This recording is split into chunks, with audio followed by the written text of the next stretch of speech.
Jake Morrison stood at the front of Classroom 7 and watched his students file in for another day of stellar navigation training. The new Chicago Spaceport Academy buzzed with activity as beings from dozens of worlds gathered to learn human navigation techniques. Most of his students were eager and attentive. The tall blue Centauri took careful notes while the scaled reptilian asked thoughtful questions, but in the back corner sat someone who made Jake pause every time he looked her. Wailira, Moonwhisper, was an elf, the last of her kind as far as anyone knew. Her homeworld of Sylvander had been destroyed just 6 months ago when the Dominion fleet turned their planet into glass and ash.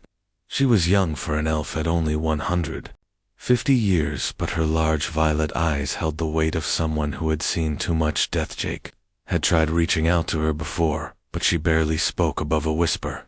Her pointed ears would twitch whenever he explained something new, and her pale hands would hover over the control panels like she was afraid to touch them today. Jake was teaching basic star chart navigation.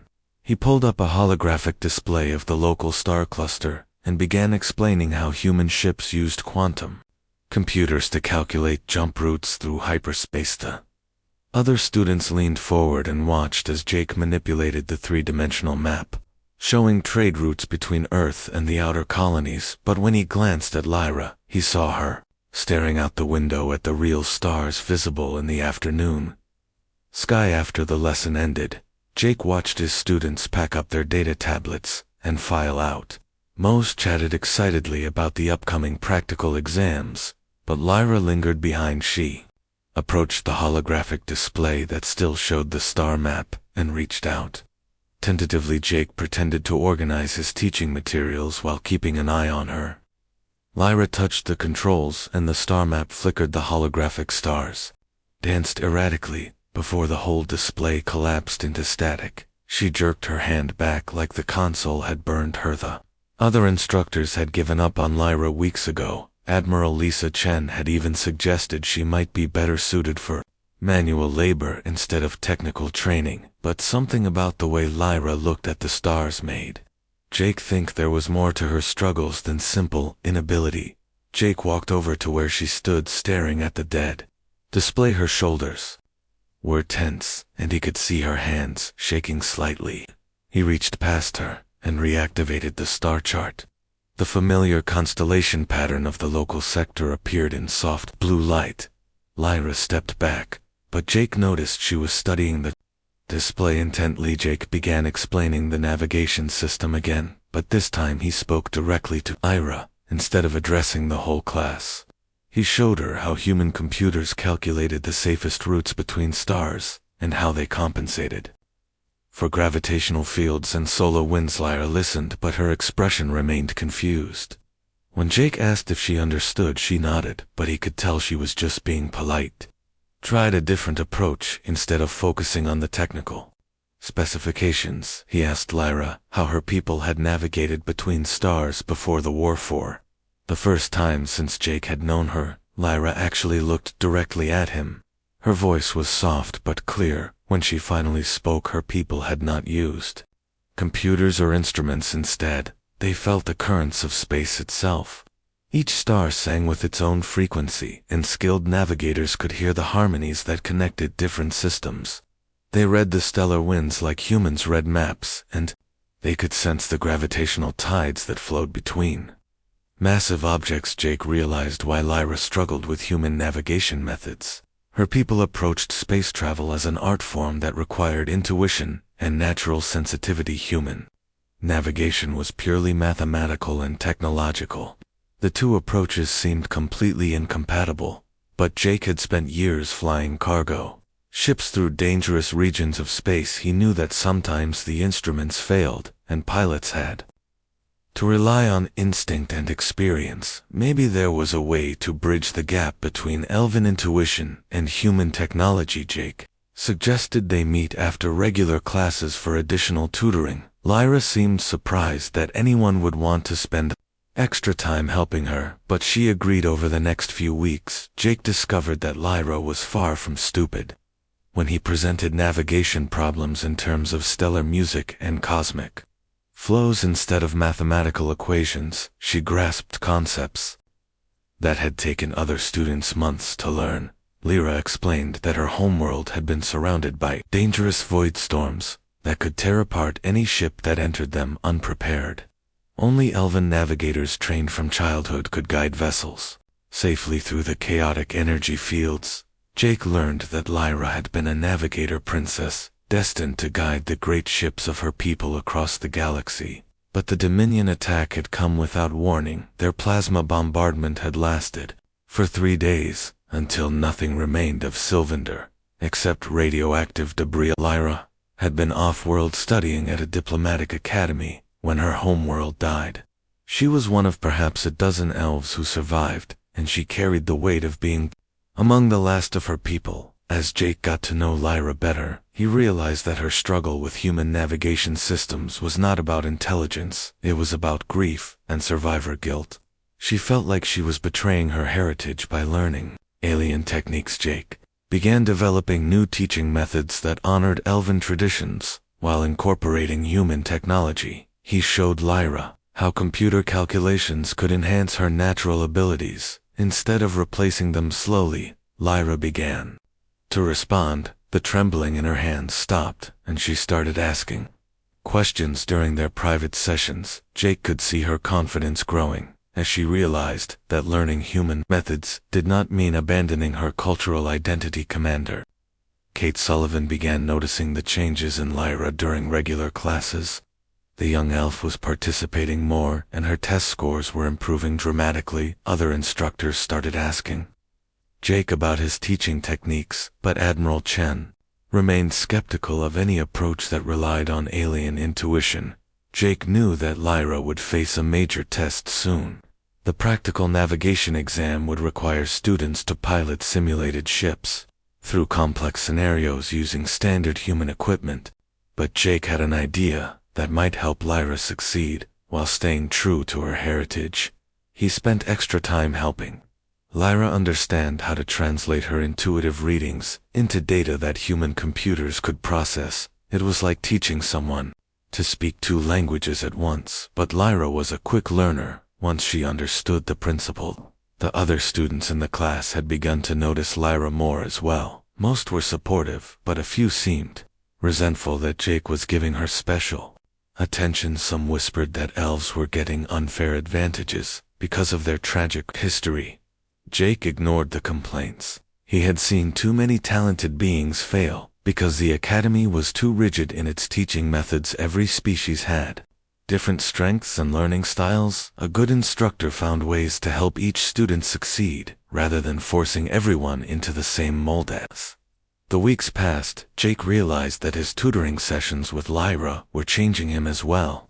She was teaching him to see space navigation as more than just technical problem solving. Her descriptions of stellar harmonics and cosmic currents gave him new perspectives on the universe. Jake began to understand that human navigation technology was powerful but limited. There were aspects of space travel that instruments could not measure and computers could not calculate. The elven approach might seem primitive to some, but it accessed information that pure technology missed. The breakthrough came during a late evening tutoring session. Jake was showing Lyra a particularly complex star chart when she suddenly closed her eyes and placed her hands flat on the console. The holographic display responded in ways Jake had never seen before. The stars seemed to pulse with inner light, and the trade route lines became flowing streams of energy. Lyra was somehow interfacing directly with the navigation system using her natural abilities, enhanced by human technology. When Lyra opened her eyes, the star chart showed a completely different route through the sector. It was shorter and more efficient than any path the computer had calculated. Jake ran the new route through the navigation system and confirmed that it was not only safe, but superior to standard approaches. Jake realized that he was not just tutoring a struggling student. He was helping to develop an entirely new form of space navigation that combined the best of both human and elven techniques. This could revolutionize how the galaxy approached interstellar travel. But first, Lyra would have to pass her practical exam and prove that her unique abilities had value in the wider galaxy. Jake was confident she was ready, but he knew that some people would never accept that alien methods could improve on human technology. The real test was still ahead. Admiral Lisa Chen stood with her arms crossed as she watched Jake work with Lyra in the simulation chamber.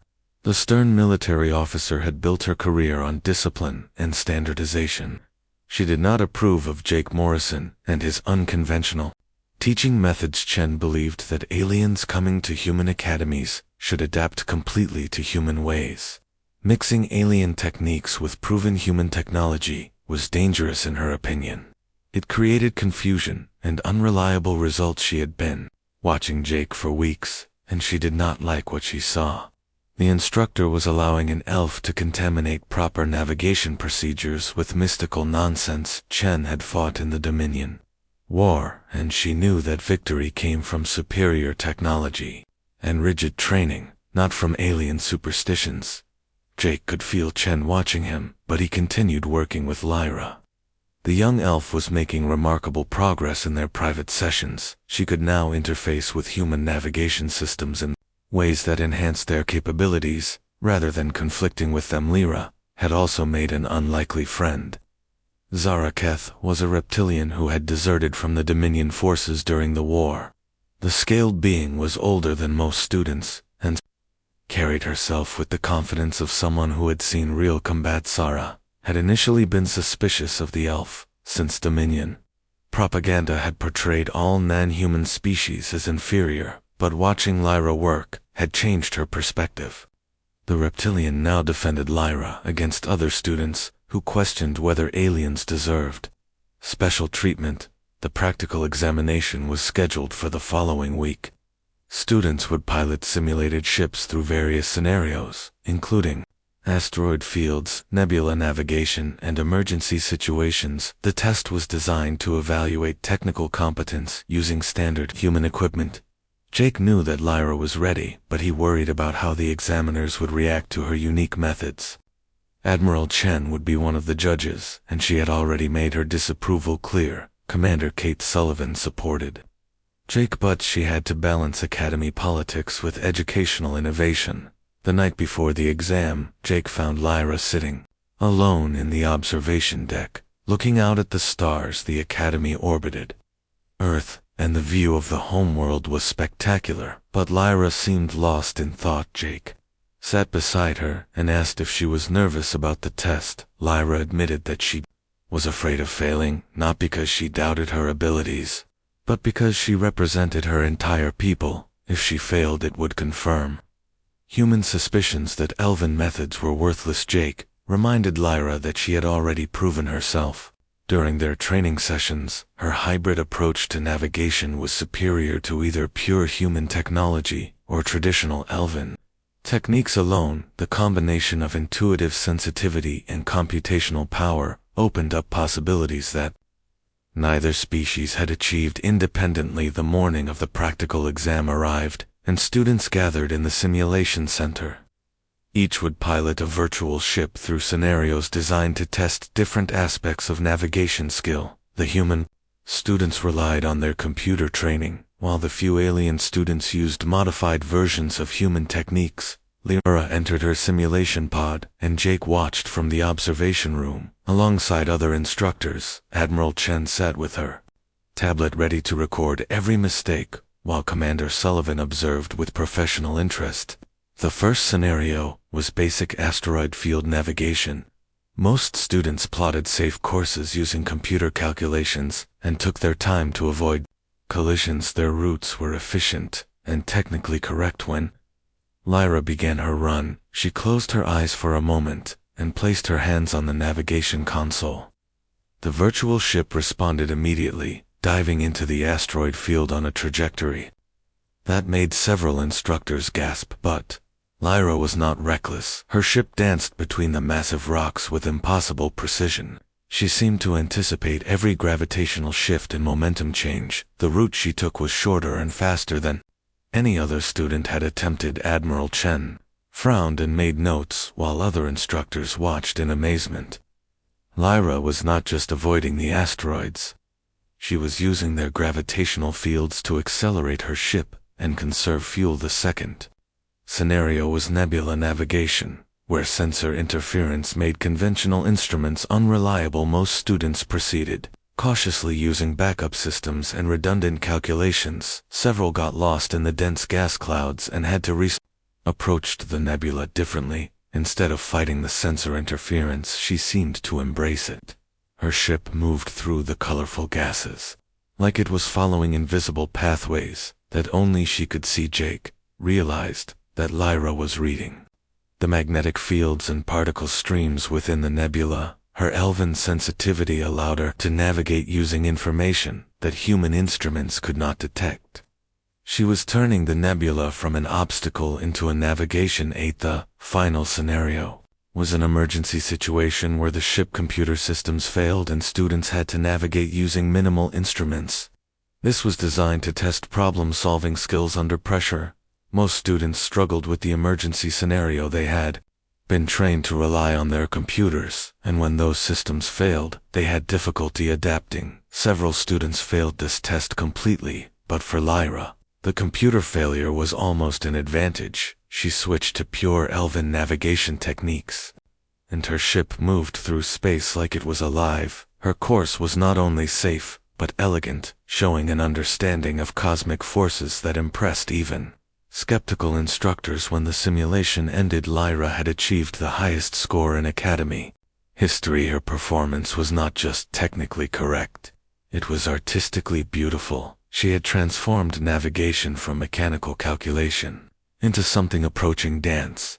The observation room was silent for several moments before instructors began discussing what they had witnessed. Admiral Chen looked disturbed by the results, while Commander Sullivan smiled with quiet satisfaction. Jake felt proud of his student, but he knew the real challenges were just beginning. Lyra had proven that elven techniques could enhance human navigation, but now they would face resistance from traditionalists who saw any deviation from standard procedures as dangerous. Over the following days, word of Lyra's performance spread throughout the Academy. Some instructors wanted to learn more about her methods, while others dismissed her success as luck or examiner bias. Admiral Chen began investigating whether Lyra had received unfair advantages. Jake found himself defending his teaching methods. To skeptical colleagues, he argued that incorporating alien techniques made human navigation more robust and versatile. The galaxy was vast and diverse, and rigid adherence to single approaches limited human potential. Meanwhile, Lyra was adjusting to her newfound recognition. Other students who had previously ignored her now sought her advice. Several shipping companies had contacted the Academy, asking about hiring elven navigators. But success brought new pressures. Lyra felt responsible for representing her extinct civilization and proving that elven knowledge had value. She worried that any mistake would be used to discredit her. People methods. Jake realized that he needed to help Lyra handle the attention and expectations. Her technical skills were solid, but she needed confidence to function in a wider galaxy that might not always be accepting of alien approaches. He began incorporating Lyra more into regular class instruction, asking her to demonstrate techniques that other students could learn from. This served two purposes. It gave Lyra teaching experience, and it showed skeptical students that elven methods could benefit everyone. Some students embraced the hybrid approach enthusiastically. They found that combining intuitive awareness with computer calculations made them better navigators. Others remained resistant, preferring familiar human-only techniques. Admiral Chen scheduled a meeting with Jake to discuss his teaching methods. She expressed concern that mixing alien techniques with human procedures created safety risks. Chen argued that space navigation required consistency and reliability, not artistic expression. Jake countered that diversity of approach made navigation more resilient when standard methods failed. Having alternative techniques could save lives. He pointed out that Lyra had solved navigation problems that would have stumped conventional approaches. The debate reflected larger questions about how humanity should interact with other species. In the post-war galaxy, some humans believed in maintaining cultural separation, while others advocated for integration and mutual learning. Commander Sullivan found herself mediating between different viewpoints within the Academy. She supported innovation but had to consider political realities. Admiral Chen had significant influence with military leadership, and her opposition could cause problems. Jake realized that he and Lyra were pioneering something larger than improved navigation techniques. They were testing whether different species could truly collaborate and learn from each other, or whether fear and prejudice would keep them separate. The stakes were rising, and soon their work would face a much more serious test than Academy simulations. Real ships with real crews would need their help, and failure could have deadly consequences. But Jake believed that the combination of human technology and elven intuition represented the future of galactic navigation. The universe was too complex and dangerous for any single species to master. Alone, Lyra was ready for whatever challenges lay ahead. Her confidence had grown along with her skills. She was no longer the frightened refugee who had arrived at the academy months ago. She was becoming something new, a bridge between worlds, and a symbol of what cooperation could achieve. The emergency alert pierced through the academy. At dawn, waking students and instructors from sleep, a merchant vessel called Stardancer had sent a desperate distress signal from the edge of the Whirlpool Nebula. Before going silent, Jake rushed to the command center where Admiral Chen and Commander Sullivan were studying the situation. The Stardancer had been carrying medical supplies to outer colonies when something went wrong. Their last transmission indicated engine failure and navigation system breakdown. The Whirlpool Nebula was one of the most dangerous regions in known space. Its swirling gases contained exotic radiation that interfered with conventional instruments. Ships that entered the nebula without proper preparation rarely returned. Captain Ben Hayes commanded the Star Dancer, and Jake knew him by reputation. The gruff merchant captain had been flying dangerous routes for 30 years. He would not send a distress signal unless his situation was truly desperate. Academy rescue ships were already preparing to launch, but their crews looked grim. Everyone knew the statistics about the Whirlpool Nebula. Conventional navigation systems failed within hours of entering the radiation field. Even the most advanced human technology could not penetrate the nebula's chaotic energy patterns. Admiral Chen reviewed the rescue options with growing frustration. Standard protocol called for waiting until the nebula activity decreased, but that could take weeks. The Stardancer crew would be dead long before then. All approaches involved sending unmanned probes to map safe passages, but the nebula disrupted communication signals, making remote guidance impossible. Human rescue ships would be flying blind into one of the galaxy's most hazardous regions. Jake listened to the discussions and realized that conventional methods would not work. The Whirlpool Nebula required navigation techniques that went beyond technological solutions. It needed the kind of intuitive understanding that Lyra possessed. He approached Commander Sullivan with a proposal that made her frown. Jake wanted to attempt a rescue mission using a small scout ship with Lyra as navigator. Her elven abilities might allow them to navigate the nebula where conventional instruments failed. Admiral Chen rejected the idea immediately. She would not authorize an untested alien technique for a critical rescue mission. The lives of the Star Dancer crew were too important to risk on mystical elven navigation methods, but Commander Sullivan was intrigued. She had seen Lyra's performance during the practical examinations, and understood that the young elf possessed abilities that human technology could not replicate. The nebula might be exactly the kind of challenge where elven techniques would prove superior. While Chen argued with Sullivan, Jake found Lyra in the navigation lab, studying readings from the Whirlpool Nebula. She was pale and tense, but determined to help. The elf could sense the distress of the trapped crew, even across interstellar distances. Lyra explained that the nebula was like a massive storm in space, filled with conflicting energy currents and gravitational eddies. Conventional instruments could not differentiate between safe passages and deadly traps, but elven navigators could feel the difference. Jake realized that this was exactly the kind of situation where hybrid navigation techniques would be most valuable. Lyra could guide them through the nebula using her natural sensitivity, while he provided technical support and piloting expertise. Commander Sullivan made the decision to authorize the rescue attempt despite Admiral Chen protests. She gave Jake and Lyra access to a fast scout ship equipped with minimal instruments. The reduced technology would force them to rely more on Lyra's abilities instructor, Amy Foster, who had initially doubted Jake methods, volunteered to monitor their mission from the academy. She had become convinced that innovative approaches were necessary for navigating the galaxy complex. Hazards. The scout ship Pathfinder launched 2 hours after the distress signal Jake piloted while Lyra occupied the navigator station. Her hands moved over the controls with growing confidence as they approached the nebula outer boundary, the whirlpool. Nebula was beautiful and terrifying. Swirling clouds of pink and purple gas stretched across thousands of kilometers, while electrical storms crackled through the dense matter. Jake had never seen anything like it. As soon as they entered the nebula, their instruments began failing. Sensor readings became erratic, and communication with the academy was reduced to static bursts.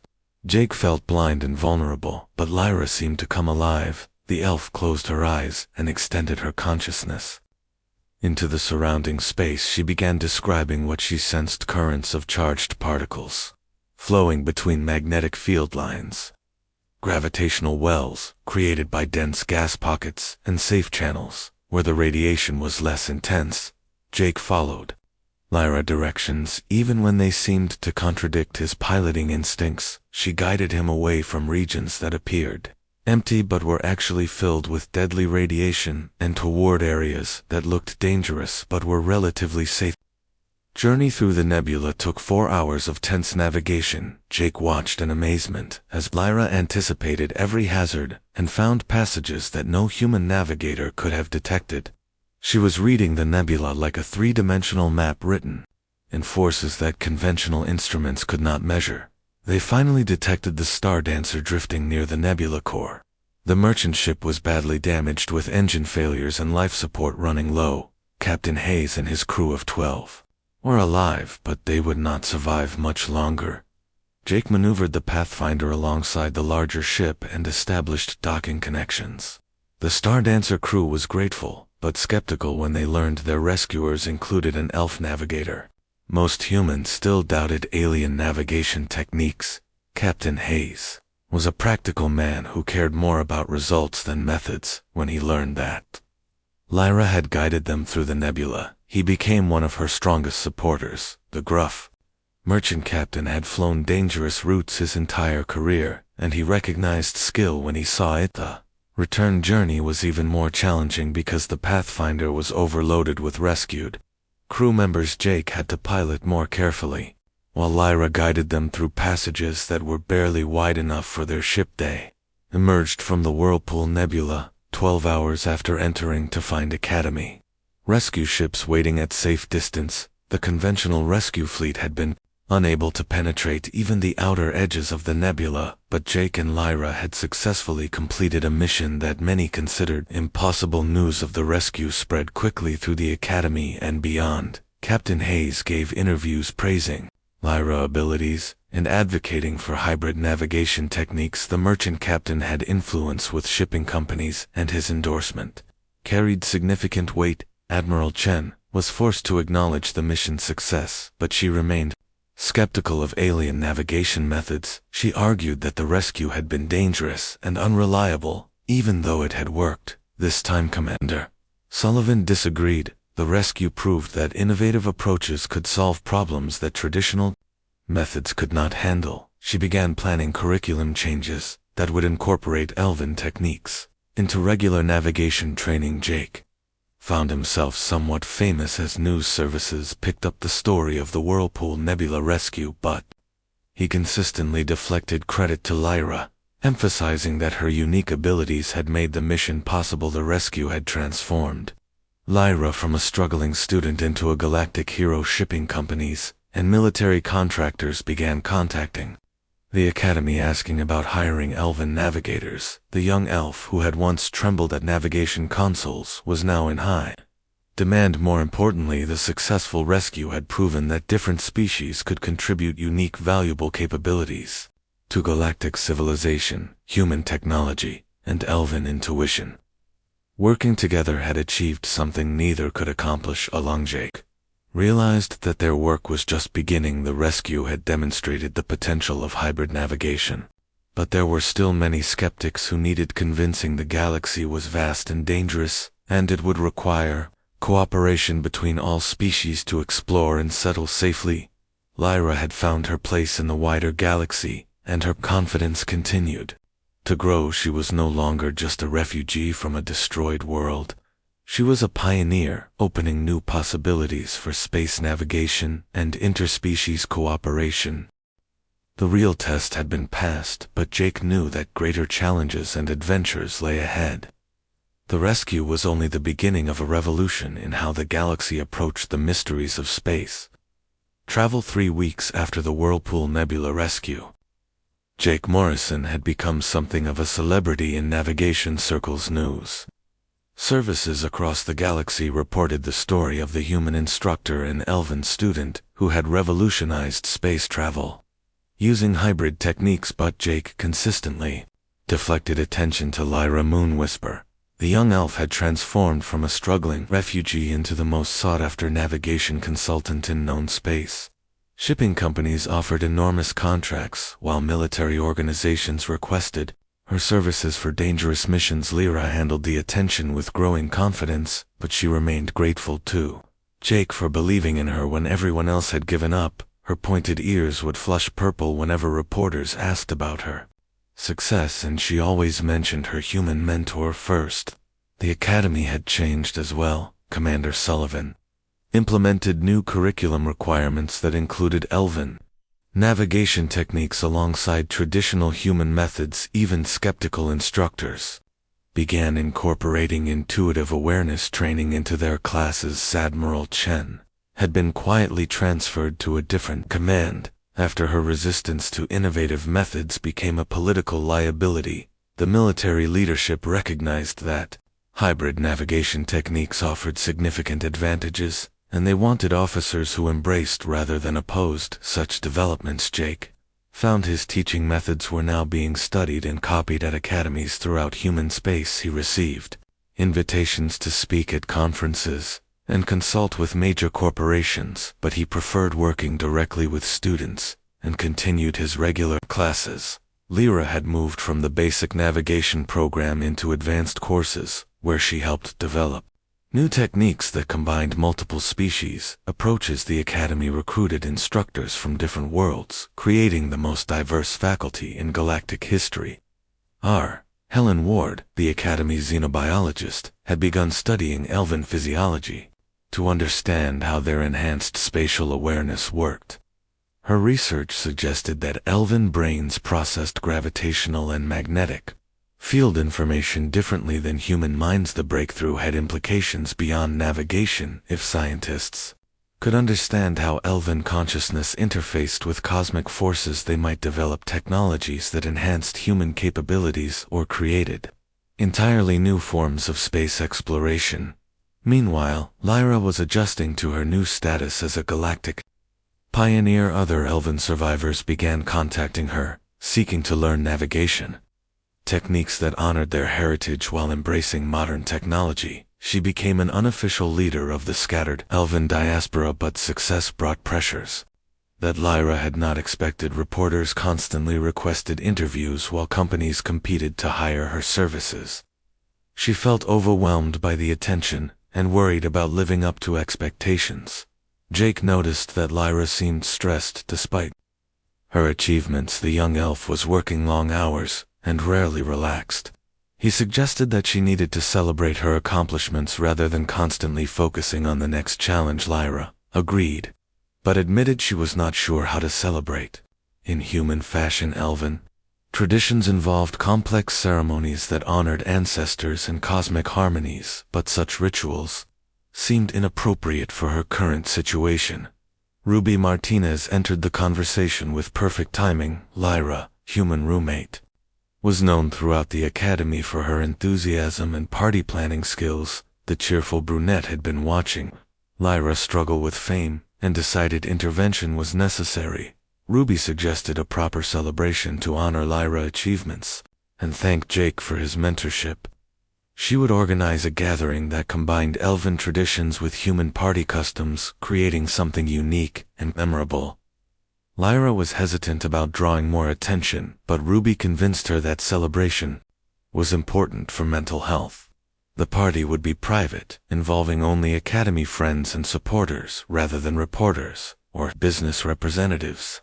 Jake agreed to attend, though he warned Ruby that he was not much of a party person. The instructor preferred quiet evenings with technical journals to loud social gatherings, but he recognized that Lyra needed this kind of recognition and support. Ruby began planning immediately. She researched elven customs and discovered that traditional celebrations involved sharing rare beverages and telling stories about cosmic journeys.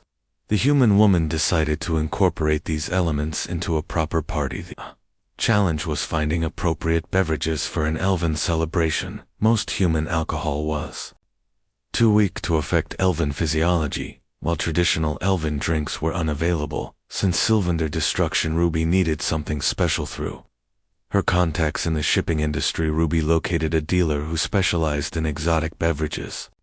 From across the galaxy, she acquired several bottles of Andromadan fire whiskey, a legendary liquor so potent that it was banned on most human worlds. The fire whiskey was amber-colored, with swirling patterns that seemed to move on their own. Each bottle contained alcohol distilled from fermented stellar gas collected near neutron stars. The process took decades and resulted in a beverage with near mystical properties. Ruby also invited diverse guests, representing the Academy multicultural student body. Zara Keth, the Reptilian Dominion deserter, volunteered to provide traditional music, while other alien students offered to demonstrate their cultural customs. The party was scheduled for Saturday evening in Ruby's apartment, which she shared with 2 other human students. The location was chosen for privacy and comfort, rather than prestige or convenience. Jake spent the week preparing for social interaction that was outside his normal experience. He was more comfortable with technical discussions than party conversations, but he wanted to support Lyra and show appreciation for their friendship. Lyra was nervous about the celebration because she had never been the center of attention at a social gathering. Elven culture emphasized community harmony rather than individual recognition, and she worried about seeming prideful or inappropriate. The day of the party arrived, and Ruby made final preparations. She decorated the apartment with holographic displays, showing beautiful nebulae and star clusters, creating an atmosphere that honored cosmic themes important to elven culture. Guests began arriving at sunset, including several instructors who had supported Jake innovative teaching methods. Instructor Amy Foster brought gifts, while Captain Ben Hayes attended via video link from his merchant ship. The Andromadan fire whiskey proved to be everything.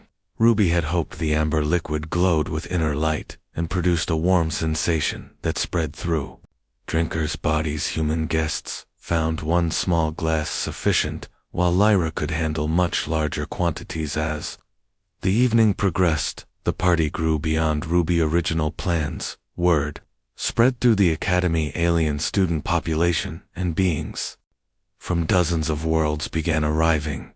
Zaran singers provided ethereal music, while Centauri dancers performed traditional celebrations. Jake found himself enjoying the diverse gathering more than expected. The conversations ranged from technical discussions about navigation to philosophical debates about interspecies cooperation. Everyone present had been affected by the changes that Jake and Lyra had initiated. Durward attended and discussed her research into elven consciousness with fascinated listeners. Several shipping company representatives tried to attend, but Ruby firmly excluded business discussions from the celebration. The fire whiskey affected different species in various ways. Humans became relaxed and talkative, while reptilians grew more colorful and animated. Lyra experienced enhanced spatial awareness that made her more confident and outgoing. As the party reached its peak, Lyra stood and addressed the gathered friends. She thanked Jake for believing in her potential when she had doubted herself. The elf spoke about finding new purpose after losing everything in the war. Jake felt moved by Lyra's words and the genuine affection shown by everyone present. The celebration was more meaningful than any professional recognition. He had received the party represented successful cooperation between different species and cultures. But Lyra was not finished with her expressions of gratitude. The combination of fire whiskey and elven physiology had enhanced her natural enthusiasm. She announced that simple thanks were insufficient, and that Jake deserved a proper elven-style acknowledgement. Traditional elven gratitude involved sharing extraordinary experiences that created lasting memories. Lyra declared that she wanted to show Jake the wonders of space navigation from an elven perspective. The party guests encouraged this idea, especially after consuming significant quantities of fire whiskey. Several beings suggested that Lyra should take Jake on a cosmic journey to demonstrate advanced elven techniques. Jake protested that such adventures required proper planning and official approval, but his objections were overwhelmed by enthusiastic party guests, who insisted that spontaneous exploration was the best kind. Lyra's eyes sparkled with mischief and fire whiskey as she announced her intention to borrow a ship from the Academy Advanced Testing Facility. She would take Jake on a tour of cosmic wonders that no human had ever experienced. Druby and the other party guests cheered this announcement, while Jake realized that his quiet evening of celebration was about to become something much more adventurous. The fire whiskey had affected his judgment enough that protest seemed less important than friendships. Party was transforming into the launching point for an epic journey across the stars. Jake Morrison found himself following Lyra Moonwhisper through the Academy corridors at 3 in the morning. The Andromedan fire whiskey had affected his judgment enough that her plan to borrow a ship seemed reasonable, rather than completely insane. The advanced testing facility housed prototype spacecraft that were used for experimental navigation research. Lyra had studied the facility during her advanced courses, and she knew exactly which ship would suit their purposes. The Star Dancer was a sleek, long-range scout vessel, equipped with the latest human navigation technology, but designed to be operated by a minimal crew. Lyra had watched the test pilots use it, and she was confident in her ability to fly the ship. Jake protested weakly that taking Academy property without permission was theft, but Lyra laughed and said it was borrowing for educational purposes. She argued that they were conducting important research into hybrid navigation techniques. The fire whiskey had enhanced Lyra's natural elven confidence, and she moved through the facility like she owned it. Her pointed ears twitched with excitement as she accessed the ship's systems using codes she had memorized from watching instructors. Jake realized he should stop this madness and return to his quarters, but the combination of alcohol and curiosity overcame his better judgment. He had never seen Lyra so animated and happy, and he did not want to disappoint her after everything they had accomplished together.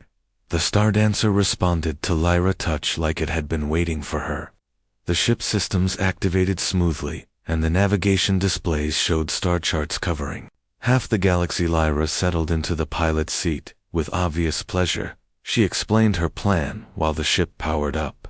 They would visit cosmic wonders that demonstrated advanced elven navigation techniques. Jake would see space travel as her people had practiced it for thousands of years before human contact. Their first destination was the crystal caverns of Rigelo, a phenomenon that existed in the space between planets, where massive crystal formations grew in perfect vacuum. The crystals sang with harmonic frequencies that could destroy ships if approached incorrectly. Jake had read about the crystal caverns in navigation manuals, but no human had ever successfully navigated them.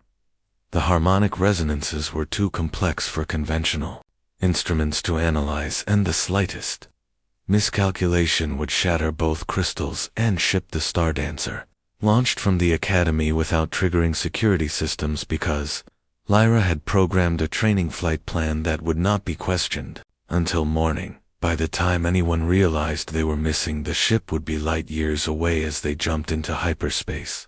Jake felt the strange sensation of reality stretching around them, but Lyra seemed completely comfortable with interstellar travel, and she began explaining how elven navigators experienced jump space differently than humans according to Lyra. Human consciousness remained separate from hyperspace during jumps, while elven awareness could merge temporarily with the cosmic medium. This allowed elven navigators to sense conditions and hazards that instruments could not detect. Jake listened with fascination as Lyra described navigation as a form of cosmic dance where ships moved in harmony with invisible forces. Human technology fought against space, while elven techniques flowed with natural currents. They emerged from hyperspace at the edge of the Rigel system, where the crystal caverns stretched across millions of kilometers. The formations were impossibly beautiful, resembling frozen music made from pure light. Jake had never imagined that space could contain such wonders. The crystals ranged from tiny fragments to structures larger than asteroids, all connected by harmonic resonances that created patterns too complex for human minds to fully comprehend. Lyra began navigating through the crystal maze with her eyes closed. Her hands moved over the controls like she was playing a musical instrument. The ship responded to her touch by following paths that seemed impossible. The crystals sang as they passed, creating harmonies that Jake could feel in his bones. The music was alien but beautiful, and he began to understand how elven navigators could use sound to guide their ships through space. They spent hours exploring the crystal caverns while Lyra demonstrated navigation techniques that combined acoustic sensitivity with spatial awareness. Jake recorded everything on the ship's sensors, knowing that this data would revolutionize human understanding of space phenomena. Their next destination was even more extraordinary: the temporal winds near the galactic core, where space-time itself flowed like water. Ships that entered the region could experience past and future simultaneously. Jake had studied theoretical papers about temporal navigation, but no human had ever attempted it. The mathematics were beyond current understanding, and the risks included being lost in time permanently, but Lyra guided them into the temporal winds with complete confidence. She explained that time was not linear for elven consciousness, and that navigating temporal currents was similar to riding stellar winds. Jake experienced the strangest sensations of his life as they moved through the temporal region. He could see the ship past and future positions simultaneously, while his consciousness expanded across multiple time streams. Through the temporal flows, Jake glimpsed the history of the galaxy, the rise and fall of civilizations across millions of years. He saw possible futures where different species worked together to explore the universe. The experience was overwhelming but transformative. Jake began to understand that space and time were not empty voids to be conquered, but living systems that could be partnered with. They visited other wonders during their cosmic journey, including an ancient space station inhabited by sentient crystals, who remembered the first days of the galaxy. The crystal beings welcomed them and shared stories about civilizations that had existed before organic life had. A neutron star, they surfed gravitational waves, while Lyra demonstrated how elven ships could use intense gravity fields for faster-than-light travel without entering hyperspace. The technique required perfect timing and sensitivity to cosmic forces, but their ultimate destination was the singing stars, a cluster where stellar harmonics created music audible across dimensions. Jake had never heard of the phenomenon, but Lyra described it as the most sacred sight in elven culture. The singing stars were even more beautiful than the crystal caverns. Each star in the cluster contributed to a cosmic symphony that told the story of the universe. The music contained information about the birth of galaxies, the formation of elements, and the evolution of life. Jake listened to the stellar symphony with tears in his eyes. The music transcended species and culture, speaking directly to consciousness itself. He understood why elven navigators considered space travel to be a spiritual as well as technical practice. They spent hours in the Singing Stars region, while Lyra shared the deepest secrets of elven navigation. She taught Jake to hear the music of the spheres and to navigate by following cosmic harmonies, but their unauthorized journey had not gone unnoticed. Academy security had discovered the missing Star Dancer, and Captain Diane Cole was coordinating search efforts.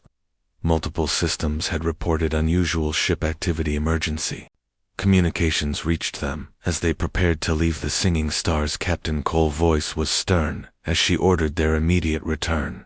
Admiral Chen had been recalled from retirement to handle the diplomatic crisis. Jake realized that their Joyride had created serious problems. The unauthorized use of Academy property could result in criminal charges while their visits to restricted regions had triggered interstellar incidents. But Lyra seemed unconcerned about official reactions. She had accomplished her goal of sharing elven navigation techniques with Jake and proving that different species could explore the universe together.